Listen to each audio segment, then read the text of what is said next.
Hello dear student, कैसे हैं आप सब। आशा करते हैं आप सब अच्छे होंगे, बढ़िया होंगे, मज़े में होंगे। मैं आर.बी. लेगा हमारे और आपके अपने यूट्यूब चैनल मैथ्स टॉपिक पर आप सबका पुनः एक बार हार्दिक स्वागत करता हूं, हार्दिक अभिनंदन करता हूं। कल की जो क्लास हुई थी हमारी, उसमें हमने देखा था एनसीईआरटी क्लास 11th की जो मैथमेटिक्स है उसका चैप्टर नंबर 2 सेकंड चैप्टर है रिलेशन एंड फंक्शन, संबंध और फलन, वो हमने शुरू किया था। संबंध और फलन के अंदर सबसे पहले हमने जो भी समुच्चय है उसका कार्तीय गुणन सीखा था। एक समुच्चय का किसी दूसरे समुच्चय के साथ जो कार्टेशियन प्रोडक्ट होता है, जो कार्तीय गुणन होता है, वो किस प्रकार से किया जाता है उसके बारे में हमने सीखा था। और आज की जो हमारी ये क्लास होने वाली है वो होने वाली है हमारी जो एक्सरसाइज है 2.1, उसके हम क्वेश्चन डिस्कस करने वाले हैं। चलिए बिना टाइम खराब किए वीडियो स्टार्टिंग करते हैं। उससे पहले आज की क्लास बहुत ही मज़ेदार होने वाली है, तो चलिए आज हमारे पहले प्रश्न से शुरुआत करते हैं। हमारा आज का जो पहला प्रश्न है वो क्या दिया हुआ है। क्वेश्चन लिखा है यदि x/3 + 1 y-3 y-2/3 ये बराबर दिया है 5/3 1/3 के, तो x तथा y के मान ज्ञात करो। कल हमने वीडियो के अंदर एक बात बताई थी आपको। जितने भी छात्र हमारे साथ लाइव जुड़े हुए हैं सबको गुड मॉर्निंग, गुड मॉर्निंग। कल हमने एक बात बताई थी आपको। क्या बात बताई थी कि यदि आपके पास दो सेट्स इक्वल है, यानी दो इक्वल सेट्स हैं, तो उनके पहले वाले समुच्चय का पहला अवयव दूसरे वाले समुच्चय के पहले अवयव के बराबर होगा। यानी उनके जो अवयव हैं वो भी क्रमशः बराबर होंगे। पहला अवयव पहला अवयव के बराबर, दूसरा अवयव दूसरे अवयव के बराबर। तो देखिए ये पहला एलिमेंट और ये दूसरा एलिमेंट, इन दोनों के अंदर अब हमें क्या करना है उस बात पे फोकस करते हैं।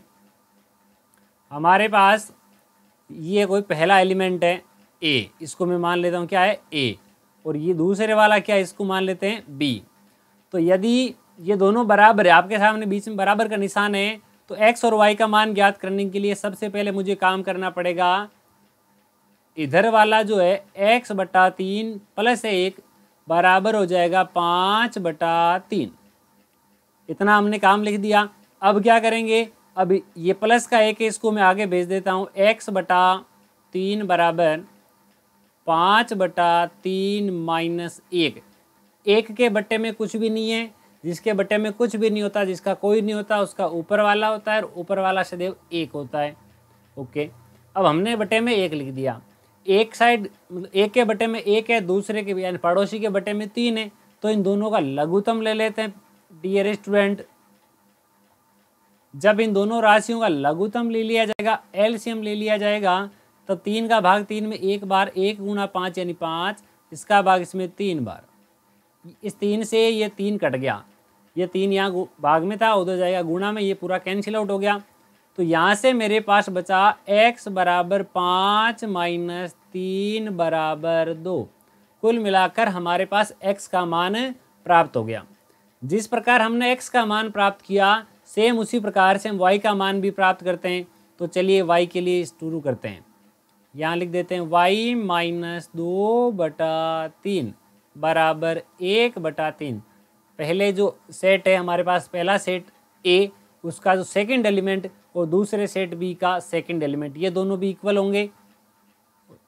यदि ये दोनों भी इक्वल होंगे तो हम क्या कह सकते हैं, y, ये माइनस का 2/3, इसको मैं उधर भेज देता हूँ।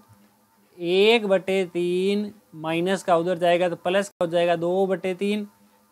यहाँ हमारे पास बचेगा y बराबर, अब दोनों का एलसीएम आया 3, ऊपर आ जाएगा 1 + 2। कुल मिलाकर y का मान आ जाएगा 3/3, और 3/3 को आप क्या लिख सकते हैं, 1। कुल मिलाकर देखो x का मान तो आपके पास 2 आया और y का मान जो है 1 आया।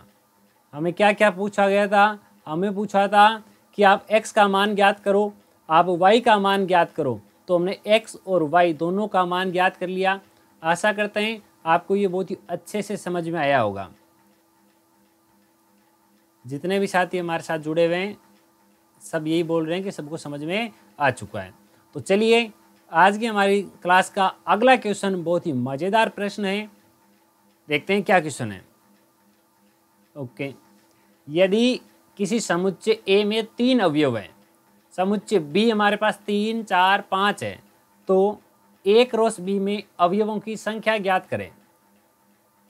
डियर स्टूडेंट, हमने कल एक चीज़ बोली थी, यदि मेरे पास 2 सेट है, एक सेट ए दूसरा सेट बी, पहले सेट में अवयवों की संख्या और दूसरे सेट में अवयवों की संख्या जितनी भी है, अगर आपको ए गुणा बी में अवयवों की संख्या ज्ञात करनी है तो आपको एक फॉर्मूला लिखना होता है।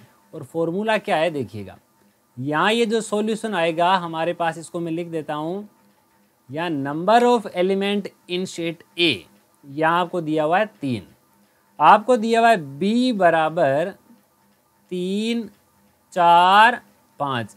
इसको भी मैं ऐसे लिख सकता हूँ कि number of element in set B, total element कितने हैं 3। सेट ए में भी अवयवों की संख्या आपके पास 3 है, सेट बी में भी अवयवों की संख्या 3 है। तब आपको मान किसका ज्ञात करना है, number of element in A cross B. ये फॉर्मूला होता है कि number of element in A into number of element in B. जो ए के हमारे पास जितने अवयव है उनकी संख्या को बी के अवयवों की संख्या से मल्टीप्लाई कर दो, तो number of element in A cross B बराबर 3, तो ए के लिए 3 बी के लिए, कुल मिलाकर हमारे पास उत्तर आया 9। ये क्वेश्चन आपको कैसा लगा? महिपाल जी कह रहे हैं कि बहुत ही अच्छे से समझ में आ रहा है। ओके, बढ़िया बात है। आशा करते हैं ये क्वेश्चन भी आपको समझ में आया होगा। तो चलिए आज के हमारे अगले प्रश्न की ओर चलते हैं। आज का हमारा अगला प्रश्न सिर्फ और सिर्फ आपके लिए, यदि g बराबर 7, 8 इन दोनों का एक समुच्चय यानी सेट बनाया गया है, दूसरा सेट दूसरा समुच्चय दिया हुआ है h के अंदर एलिमेंट यानी अवयव कौन कौन से हैं, 5 है, 4 है, 2। ये हमारे पास 2 अलग अलग सेट समुच्चय दिए हुए हैं। तो आपको क्या क्या ज्ञात करना है, एक तो आपको g क्रॉस h ज्ञात करना है। क्या क्या ज्ञात करना है, एक तो g क्रॉस h और दूसरा h क्रॉस g, दोनों ही ज्ञात करने हैं। तो चलिए हम इसको एक छोटे से वेन डायग्राम की सहायता से समझते हैं। ये मेरे पास में दोनों के दोनों सेट्स आ गए।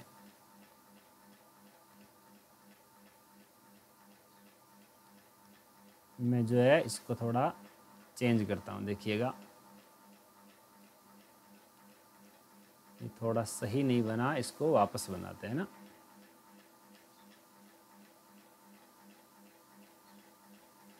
ये हमारे पास 2 अलग अलग सेट है, इसका नाम g है और इसका h है। ये तो g है और वो h है। g में लिखा हुआ है 7, 8, इसमें लिखा है 5, 4, 2। अब इसके 7 का जो है रिलेशन होगा किसके साथ, 5 के साथ। 7 का संबंध किसके साथ होगा, 5 के साथ। जिस प्रकार 5 के साथ संबंध है उसी प्रकार 7 का संबंध होगा 4 के साथ भी। किसके साथ संबंध होने वाला है, 4 के साथ। अब एक और बच गया 7 का, और किसके साथ है, 2 के साथ। तो यहाँ मैं लिख देता हूँ। पहले तो मुझे लिखना है g का मान। g एक हमारे पास समुच्चय है, एक सेट है, तो पहले g को लिखा। उसके बाद में h के अंदर भी मैं लिख देता हूँ, 5 है, 4 है, 2, 3 एलिमेंट है, तीनों के तीनों मैंने लिख दिए। जब हम इनका कार्तीय गुणन करेंगे, कार्टेशियन प्रोडक्ट करेंगे, तो g क्रॉस h में सबसे पहले 7 का कॉम्बिनेशन रिलेशन किसके साथ था, 5 के साथ। 7 का 4 के साथ, 7 का 2 के साथ, ये मैंने लिख दिया। 7 तो फ्री हो गया। अब 7 के अलावा दूसरा और कौन सा नंबर है वो देखिए, ये 8 है। 8 का मेरे पास किस किस के साथ संबंध बनेगा, 5 के साथ। किस किस के साथ, पहले तो 5 के साथ, दूसरा बनेगा 4 के साथ, तीसरा बनेगा 2 के साथ। किस किस के साथ बनने वाला है, एक तो 4 के साथ, और ये लास्ट वन जो बनेगा वो 2 के साथ। ये इस प्रकार हमारे पास सारे रिलेशन बन गए। अब इनको लिख देते हैं। लिखेंगे कैसे इनको वो भी बात करते हैं। पहले 7 के लिख दिए थे, अब 8 वाले। 8 का 5 के साथ, 8 का 4 के साथ, 8 का 2 के साथ। ये जो हमारे पास कार्तीय गुणन आया वो आया जी क्रॉस एच का मान। अब मुझे किसका मान ज्ञात करना है, और एक मान ज्ञात करना है एच क्रॉस जी का। जब एच क्रॉस जी का मान ज्ञात करेंगे तो हम एक काम करते हैं, पहले जो है वो लिख देते हैं किसको, एच को, और दूसरे नंबर पे हम लिखते हैं जी को। दूसरे नंबर पे किसको लिखते हैं, ये जी इधर लिख देते हैं और ये एच इधर।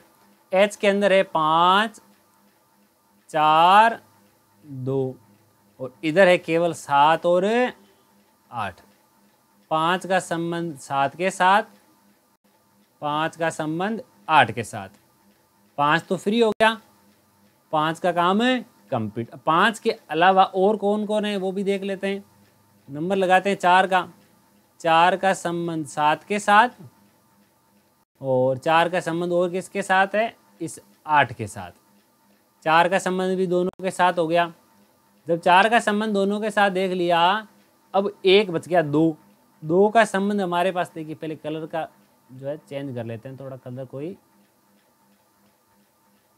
2 जो है 2 का संबंध हमारे पास 7 के साथ।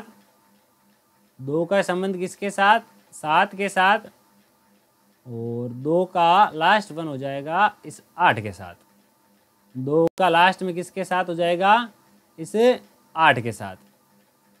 अब इनको देखिए मैथमेटिकल फॉर्म में क्या लिखेंगे, यहाँ लिख देता हूँ एच क्रॉस जी बराबर, सबसे पहले 5 और 7।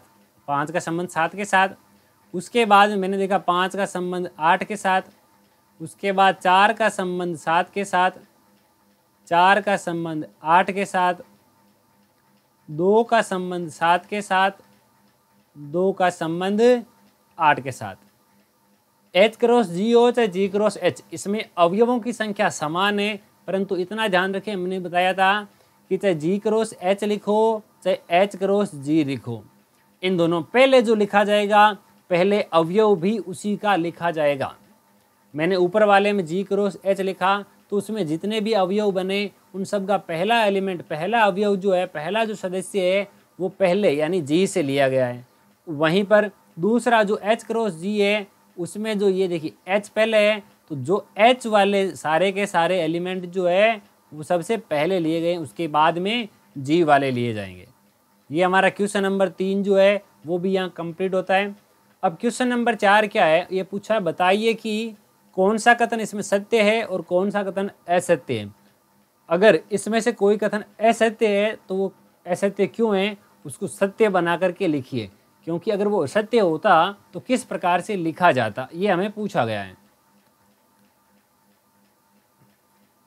मुकेश जी बोल रहे हैं क्वेश्चन नंबर 3 में मजा आ गया, अच्छी बात है। तो देखिए क्वेश्चन नंबर 4 है, उसका पहला पॉइंट 4 में लिखा है P एक सेट है, एक समुच्चय है जिसमें M N लिखा है, 2 एलिमेंट है M और N। Q में लिखा है N और M, यानी अवयव वही है, इनका स्थान परिवर्तन है। तो P क्रॉस Q हमारे पास इस प्रकार का हो जाएगा। तो देखो आपको जरूरी नहीं है हर बार जो है फिगर बनाकर ही सोल्व करें, आप सीधा बिना जो है फिगर बनाए हुए आप सीधा भी सोल्व कर सकते हैं। ये M, ये N, ये N और ये M। M का रिलेशन होने वाला है दोनों के साथ, M का रिलेशन जो है वो दोनों के साथ में होने वाला है। यदि M का रिलेशन दोनों के साथ में अगर होगा तो देखो M को मैं पहले लिख देता हूँ किस प्रकार से M का रिलेशन है।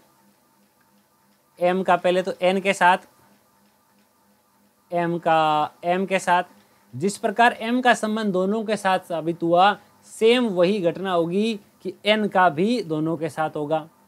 N का रिलेशन भी किसके साथ होने वाला है, दोनों के साथ। तो हम बना देते हैं, एक तो N के साथ, एक M के साथ, दोनों का इस प्रकार से रिलेशन हो जाएगा। तो यहाँ लिख देता हूँ N का संबंध N के साथ और N का संबंध M के साथ। ये हमारे पास घटना होती कब, यदि P और Q हमारे पास दिए गए अवयव है, दिए गए सेट हैं, तो P क्रॉस Q ऐसा होना चाहिए था। अगर ऐसा होता तो सत्य होता, परंतु हमारे पास जो दिया हुआ है वो तो सत्य नहीं है। वो कैसा है, असत्य। बोला सत्य बना करके लिखिए, तो सत्य बना करके लिखेंगे उस लाइन में लिख देंगे P क्रॉस Q बराबर, ये पूरा का पूरा हमारे पास एक सेट बन जाएगा P क्रॉस Q के कार्तीय गुणन का। ओके, इससे भी मज़ेदार हमारा दूसरा पॉइंट है, को यदि A और B जो है अरिक्त समुच्चय है, नॉन एम्प्टी सेट है हमारे पास, तो क्रमित युग्म x, y का एक अरिक्त समुच्चय, तो x, y का एक अरिक्त यानी नॉन एम्प्टी सेट इस प्रकार से है कि x जो है वो A से लिया गया है और y जो हमेशा B से लिया गया है। तो देखिए इसको बहुत ही अच्छे के साथ समझते हैं, जगह की थोड़ी प्रॉब्लम आ सकती है इसमें, तो एक काम करते हैं, यहाँ से मैं थोड़ा साइड में हो जाता हूँ। आपको क्या पूछा है, बोला है आपको कि A और B, यहाँ मैं लिखता हूँ A व B दोनों के दोनों क्या है, अरिक्त समुच्चय हैं। दोनों के दोनों क्या है, अरिक्त समुच्चय। इसके साथ साथ और क्या दे दिया, इसके क्रमित युग्म, क्रमित युग्म का मतलब क्या होता है, A cross B, A cross B, और इसके अंदर आपको बोला है एक्स वाई है। ओके, बहुत अच्छी बात है। तो हम ऐसा कह सकते हैं, अगर ऐसा होता है तो इसका पहला अवयव इसके पहले अवयव से लिया जाता है, यानी x जो है वो A से लिया जाता है, और y जो है वो दूसरे सेट दूसरे समुच्चय y से लिया जाता है। पहला अवयव पहले से, दूसरा अवयव दूसरे से, तो x A से लिया गया और y जो कहाँ से लिया गया है, B से। तो इस प्रकार ये हमारा जो कथन है वो कैसा हुआ, सत्य। ये हमारा सत्य कथन है। तीसरा, यदि A बराबर 1 2 B बराबर 3 4 है, तो A into B intersection phi. Phi क्या होता है, रिक्त समुच्चय। हमने कल की प्रॉपर्टीज में देखा था कि B इंटरसेक्शन फाई, B का फाई के साथ में इंटरसेक्शन करेंगे। B क्या है, B की जगह 3,4, इसका इंटरसेक्शन करना है फाई के साथ। अब पहले आपको यह बता दूं कि फाई होता क्या है। फाई होता है रिक्त समुच्चय।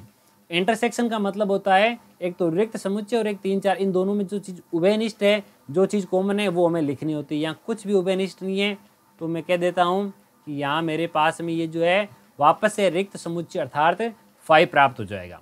ओके, ये हमारे पास फाई प्राप्त हो गया। किसका मान, ये मान आ गया हमारे पास B क्रॉस जो है B इंटरसेक्शन है फाई का, इसका मान आ गया इसका। अब ये जो मान आया हमारे पास, इसको A से गुणा करना है। यहीं पे मैं लाइन खींच के यहाँ लिख देता हूँ, A गुणा इस पूरे की वैल्यू कितनी आई थी, फाई। इस पूरे की वैल्यू कितनी आई थी, फाई। A का मान मेरे पास में कितना है, 1 2। A का मान कितना है, 1 2। अब इसका गुणा करना है किसके साथ में, इसका गुणा करना है फाई के साथ में। फाई का किसी के साथ भी कार्तीय गुणन करो, आपके पास में फाई ही प्राप्त होने वाला है। यानी ये कथन भी आपका सत्य है। ये कथन भी कैसा है, सत्य है। तो पहले वाला कथन असत्य था, वो कथन असत्य क्यों था उसका हमने कारण सहित बताया, और अगर वो सत्य होता तो किस प्रकार से लिखा जाता, तो हमने उसको सत्य बना करके भी लिख दिया। इस प्रकार हमारा प्रश्न संख्या 4 भी कंप्लीट होता है। आपको ये क्वेश्चन भी अच्छी प्रकार से पसंद आया होगा। अब हम और आगे बढ़ जाते हैं।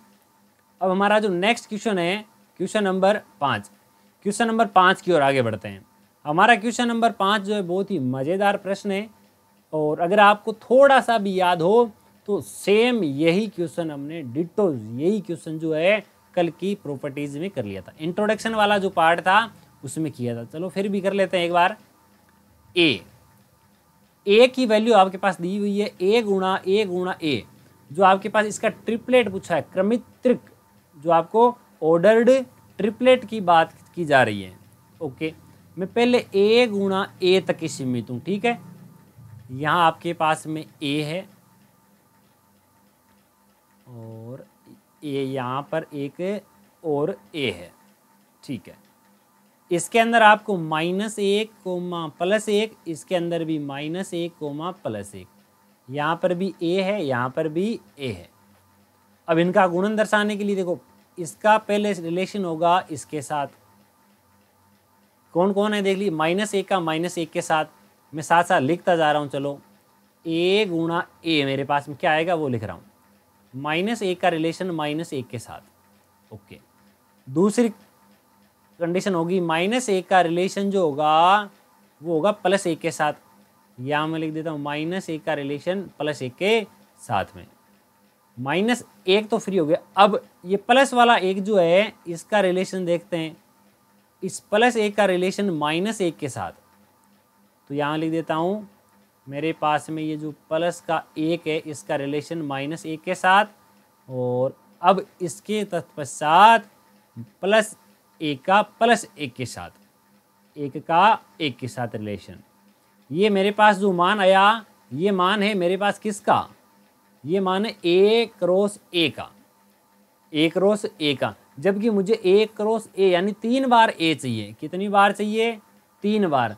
अभी तो 2 बार आया है, 1 बार और गुणा करते हैं। तब देखिए एक साइड में तो हम रखने वाले हैं A, और दूसरी साइड जो है वो हम रखने वाले हैं A क्रॉस A। यहाँ तक हमारा काम हो गया। ये वाला जो मान हमारे पास प्राप्त हो चुका है। अब इसके आगे वाला जो मान है वो भी हमें प्राप्त करना है। तो किस प्रकार से जो मान है हम प्राप्त करेंगे वो देखिए। मान ज्ञात करने के लिए हम ऐसा कुछ लिख देते हैं। देखिए इस प्रश्न में आपको स्पेशल ऐसा नहीं बोला है कि A क्रॉस A।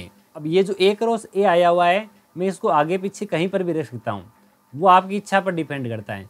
तो एक काम कर लेते हैं, चलिए इसको एक काम ये जो है इसको थोड़ा इधर रख देते हैं। कहीं पर भी रखो कोई दिक्कत नहीं है, जहाँ हमारी इच्छा हो, जहाँ हम रखने के लिए इच्छुक हो वही रखेंगे। ये तो है A गुणा A का मान और ये है A का मान। A गुणा A में क्या क्या है वो सारे लिख देते हैं, -1, -1, ये पहले वाला। दूसरा क्या है -1, +1, +1, -1, +1, +1, और इधर -1 और +1। अब इनका रिलेशन कैसे देखेंगे, इस पहले वाले का रिलेशन बात करते हैं इस पहले वाले के साथ, पहले वाले का रिलेशन पता करते हैं किसके साथ, दूसरे वाले के साथ। तो देखो मेरे पास -1, -1, ये तो पहला मान किसका निकाल रहे हैं, A गुणा A का मान। दूसरा आ जाएगा -1, और +1, पहले वाले का कंप्लीट हुआ। अब दूसरे वाले के लिए थोड़ा एक बार कलर चेंज कर लेते हैं, कोई भी, जैसे ये वाला कलर चेंज कर लेते हैं। अब कलर चेंज करने के साथ अब मैं काम कर देता हूँ, ये जो है इसका रिलेशन इसके साथ, इसका रिलेशन इसके साथ, ये भी हो गया। अब इसको लिख देते हैं। लिखेंगे कैसे देखिए, सबसे पहले -1 और +1, यही वाला तो था हमारे पास। इसका किसके साथ में लिया है हमने, इसको लिया किसके साथ में वो देख लीजिए। यहाँ हमारे पास देखिए, एक बार इसको थोड़ा इरेज कर देता हूँ मैं, ये यहाँ थोड़ा एक्स्ट्रा आ गया ना।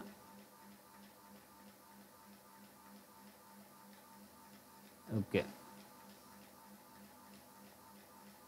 अब देखिए हमें क्या करना है, पहले वाले का दोनों के साथ रिलेशन बता दिया। अब दूसरे वाले का दोनों के साथ रिलेशन बताते हैं। दूसरे वाले का जब दोनों के साथ रिलेशन बताएंगे ना तो हमारे पास क्या आने वाला है वो देखिए।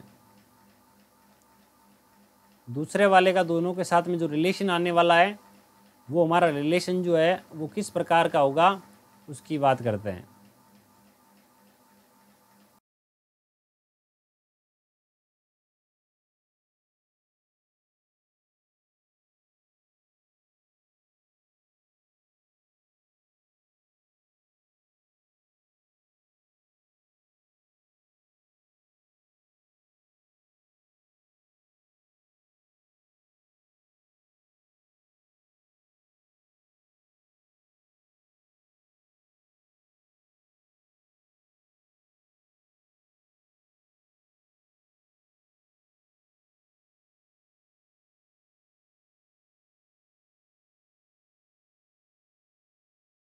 हमारे पास क्वेश्चन है थोड़ा मिसमैच हो गया था, कोई दिक्कत नहीं है ना।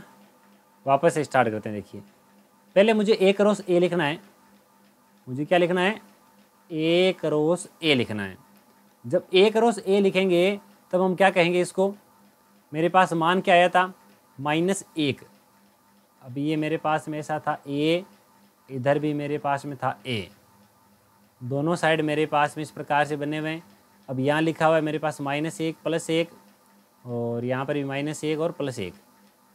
अब इनके लिए हमने क्या करना है, इनका रिलेशन बनाया तो मैं सीधे बना के लिख देता हूँ -1, -1, -1, +1।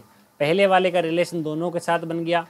अब इसके आगे हमें क्या करना है, अब दूसरे वाले का रिलेशन देखना है, 1, -1 और 1, +1। ये ए क्रॉस ए आ गया। अब हमारे पास जो ए क्रॉस ए प्राप्त हुआ है उस ए क्रॉस ए को हम ए से गुणा करते हैं। ये तो है ए गुणा ए और ये केवल ए, या -1, -1, -1, +1, 1, -1, 1, 1। इतने हमारे पास लिखे जा चुके हैं। इधर है -1 और +1। अब इन सब को भी लिख देते हैं। जब इनका कार्तीय गुणन होगा तो उसको कैसे लिखा जाएगा बात करते हैं। देखिए, सबसे पहले वाले अवयव के साथ गुणन करते हैं। गुणन कैसे होगा, ये वाला इन दोनों के साथ होने वाला है, तो यहाँ लिख देता हूँ ए गुणा ए। ये आ जाएगा ऐसे कि -1, -1 और -1। पहला तो यही आया, दूसरा -1, -1 और +1। पहले वाले का रिलेशन जैसे हमने दोनों के साथ बताया वो इस प्रकार से बना। अब दूसरे वाले का चेक करते हैं। दूसरे वाले का रिलेशन कैसे बताएंगे हम, ये रहा 1, ये 2, इनका बताना है तो चलिए इसको भी हम लिख देते हैं। लिखने के लिए पहला इसका -1, +1, -1 के साथ में, -1, +1 और +1 के साथ में। दूसरा वाला भी कंप्लीट हुआ। अब सेम इसी प्रकार से हम तीसरे वाले को भी लिख देते हैं। देखिए, जब हम तीसरे वाले को लिखेंगे तो इसकी बात कर रहे हैं हम, ठीक है। ये वाला, ये हमारे साथ एक तो ये रहा, ये इसका, ये दूसरा, इसको भी हम लिख देते हैं। मैथमेटिकल फॉर्म में कैसे लिखेंगे इसको, इसकी जो मैथमेटिकल रूप होगा वो हमारे पास ये आ जाएगा 1, -1 का -1 के साथ में, 1, -1 का +1 के साथ में। अब लास्ट वन बचा है, आप इसको मिला करके सीधा लिख लीजिएगा। एक तो इसका इसके साथ बनेगा और एक इसका बनेगा इसके साथ में। ये हमारे साथ में बनने वाला है, तो इसको मैं लिख देता हूँ 1, -1, -1, +1, यानी तीनों ही प्लस के। टोटल मिलाकर के देखिए, इधर 4 थे, उधर 2 थे, 4 × 2 8, 4 × 2 कितने हो गए 8। क्या हमारे पास 8 बन गए क्या, 1, 2, 3, 4, 5, 6, 7, 8, टोटल मिलाकर के 8 हमारे पास प्राप्त हुए हैं। तो दोस्तों, मैथ्स की कहानी आरबी लेगा की जुबानी में आज के वीडियो लेक्चर में बस इतना ही। मिलते हैं इसी प्रकार की एक शानदार क्लास के साथ। आपको आज की क्लास किस प्रकार की लगी, हाँ अंत में थोड़ा सा ये जो है सर्वर की प्रॉब्लम हो गई थी, इसके लिए असुविधा के लिए खेद है। आज ही आपको क्लास कैसी लगी कमेंट बॉक्स में लिखकर ज़रूर बताइएगा। अगर आप लाइव नहीं जुड़ पा रहे हैं, उसके बाद में देख रहे हैं, तो भी कोई दिक्कत नहीं है। आपको क्लास अच्छी लगे तो वीडियो को लाइक करें, अपने सभी दोस्तों के अंदर शेयर करें। Thank you.